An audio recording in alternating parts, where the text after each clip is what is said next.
Hello ಗೆಳೆಯರೆ, welcome back to my new video.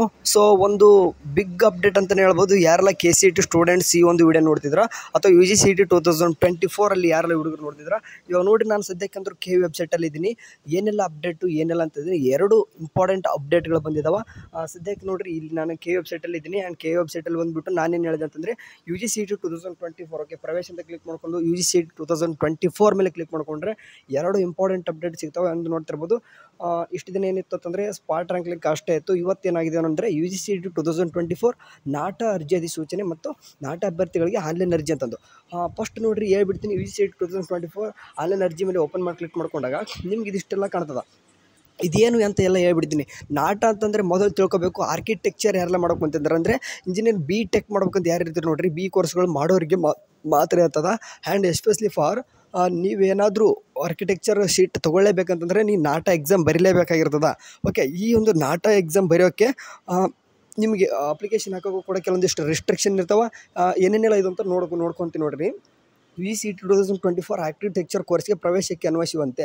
Okay, ಏನಿದೆ ನೋಡಿರಿ, 2ನೇ PU ಅಥವಾ 12ನೇ ತರಗತಿ ಅರ್ಹತಾ ಅಂಕಗಳನ್ನು ಕಡಿಮೆಗೊಳಿಸಿದೆ. ಓಕೆ, PUC ಪರ್ಸೆಂಟೇಜ್ ಮೊದಲಕ್ಕೆ ಜಾಸ್ತಿ ಎಲ್ಲ ಇತ್ತು, ಬಟ್ ಈ ಸರ್ತೆ ಕಡಿಮೆ ಅಂತಂದರೆ ಅಪ್ಲಿಕೇಶನ್ ಹಾಕೋಕ್ಕೂ ಕೂಡ ಇದಕ್ಕೆ ಪರ್ಸೆಂಟೇಜ್ ಅಂತ ಇಂತಿಷ್ಟಂತ ಇತ್ತು. ಈ ಸದ್ಯಕ್ಕಂತೂ ಕಡಿಮೆ ಮಾಡಿಸಿದ್ದಾರೆ. ಆ್ಯಂಡ್ ನಾಟ 2024 ಸ್ಕೋರ್ ಕಾರ್ಡ್ ಸಲ್ಲಿಕೆ ಮಾಡಬೇಕು. ಆ್ಯಂಡ್ ಹೊಸದಾಗಿ ಆನ್ಲೈನ್ ಅರ್ಜಿ ಸಲ್ಲಿಕೆ. ಸದ್ಯಕ್ಕಂತೂ ನೋಡಿರಿ, ಇವಾಗ ಕೌನ್ಸಿಲಿಂಗ್ ಆರ್ಕಿಟೆಕ್ಚರ್ ತವರು ತಮ್ಮ ಪತ್ರ ಏನೇನೆಲ್ಲ ಕೊಟ್ಟವ್ರು ಅಂತಂದರೆ 8/7/2024 ಇವತ್ತೇ ಬಂದಿರೋದು.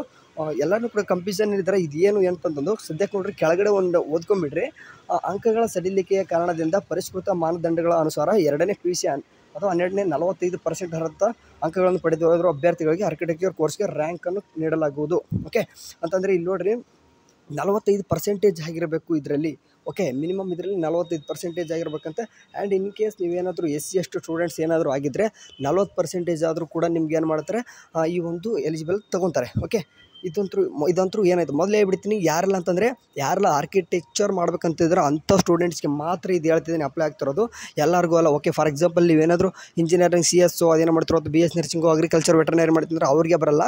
ಯಾರೆಲ್ಲ ಆರ್ಕಿಟೆಕ್ಚರ್ ಕೋರ್ಸ್ಗೆ ಅವ್ರಿಗೆ ಆ ಸಬ್ಜೆಕ್ಟ್ಗೆ ಓಕೆ ಆ ಒಂದು ಕೋರ್ಸ್ಗೆ ರಿಲೇಟೆಡಾಗಿ ಯಾರನ್ನ ಮಾಡ್ಬೇಕು ಅನ್ಕೊಂಡಿರ್ತಾರೋ ಅವ್ರಿಗೆ ಮಾತ್ರ ಇದು. ಓಕೆ, ಏನೇನೆಲ್ಲ ಅಂತಂದರೆ ಕೆಲವೊಂದಿಷ್ಟು ಇಷ್ಟಿಂತು ಪರ್ಸೆಂಟೇಜ್ ಆದವ್ರು ಏನು ಮಾಡ್ಬೋದು, ಆರಾಮ್ಸಾಗಿ ಅಪ್ಲಿಕೇಶನ್ ಹಾಕ್ಬೋದು.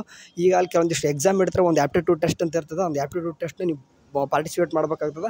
ಆ್ಯಂಡ್ ನೀವು ಒಮ್ಮೆ ಬ್ಯಾಕ್ ಬಂದು ನೋಡ್ತಂತಂದರೆ ಈಗಾಗಲೇ ಸದ್ಯಕ್ಕೆ ನೀವು ಇದನ್ನು ಹಾಕಲೇಬೇಕು. ಓಕೆ, ನೀವು ಇನ್ ಕೇಸ್ KCET ಬರೆದು ಕೂಡ ನೀವು ನಾಟದ ಮೂಲಕ ಬರಲ್ಲ. ಓಕೆ, ನೀವು KCET ಬರೆದು ಕೂಡ ಆರ್ಕಿಟೆಕ್ಚರ್ ನೀವೇನಾದರೂ ನೀವು ತೊಗೊತೀನಿ ಅಂತಂದರೆ ಬರಲ್ಲ. ನೀವು ನಾಟ ಈ ಎಕ್ಸಾಮ್ ಬರೀಲೇಬೇಕು. ಆ್ಯಂಡ್ ಅಪ್ಲಿಕೇಶನ್ ಮತ್ತೆ ಇನ್ನೊಂದು ಟೈಮು KEದಲ್ಲಿ ಹಾಕಬೇಕು. ಸದ್ಯಕ್ಕಂದ್ರೆ ಕೊಟ್ಟಿದ್ದಾರೆ ಈಗ ನಾಟ ಅಭ್ಯರ್ಥಿಗಳಿಗೆ ಆನ್ಲೈನ್ ಅರ್ಜಿ ಅಂತಿದೆ. ಇದ್ರ ಮೇಲೆ ಕ್ಲಿಕ್ ಮಾಡಿಕೊಂಡ್ರೆ ಈ ಎಲ್ಲನೂ ಕೂಡ ತೋರಿಸ್ತದೆ. ಬಟ್ ನೀವೇನಪ್ಪ ಅಂತಂದರೆ ಓನ್ಲಿ ಆರ್ಕಿಟೆಕ್ಚರ್ ಸಂಬಂಧಪಟ್ಟ ಹಾಗೆ ನೀವು ಫಾರ್ ಎಕ್ಸಾಂಪಲ್ ಇಲ್ಲಿ ನೋಡ್ರಿ, ಏನೇನೆಲ್ಲ ಬೇಕಂತ ಹೇಳಿದರೆ ಒಂದು ಟೈಮ್ ಸ್ಕ್ರೀನ್ಶಾಟ್ ಹೊಡ್ಕೊರಿ. ಇದೆಲ್ಲನೂ ಕೂಡ ನಿಮ್ಗೆ ಮ್ಯಾಂಡೇಟರಿ ಅಪ್ಲಿಕೇಶನ್ ಹಾಕಕ್ಕೆ ಬೇಕಾಗ್ತದೆ. ಸೊ ಸದ್ಯಕ್ಕಂದ್ರೂ ನಾನು ಬ್ಯುಸಿ ಇದ್ದೆ. ಇನ್ನೊಂದು ಟೈಮ್ ಬೇಕಾದರೆ ಈವ್ನಿಂಗ್ ತಿಳಿಸ್ತೀನಿ, ಯಾಕಂತಂದ್ರೆ ನಾನು ಕಾಲೇಜ್ ಒಳಗಿದ್ದೀನಿ. ಸೊ ಹಂಗಾಗ್ಬಿಟ್ಟು ಈವ್ನಿಂಗ್ ತಿಳಿಸ್ತೀನಿ ಇದ್ರ ಬಗ್ಗೆ ಡೀಟೇಲ್ಸ್ ಆಗಿ. ಸದ್ಯಕ್ಕಂತೂ ಯಾರು ಕೂಡ ಗಾಬರಿ ಆಗ್ಬಿಟ್ರಿ, ಇದು ಆರ್ಕಿಟೆಕ್ಚರ್ ಅವ್ರಿಗೆ ಮಾತ್ರ. ಸರಿ, ಏನಾದರೂ ಅಪ್ಡೇಟ್ ಬಂತಂದರೆ ನಾನು ಈವ್ನಿಂಗ್ ಮೇಲೆಲ್ಲ ತಿಳಿಸ್ತೀನಿ. ಎಲ್ಲರೂ ಚೆನ್ನಾಗಿ ನೋಡ್ತೀರಿ. ಟೇಕ್ ಕೇರ್, ಬಾಯ್.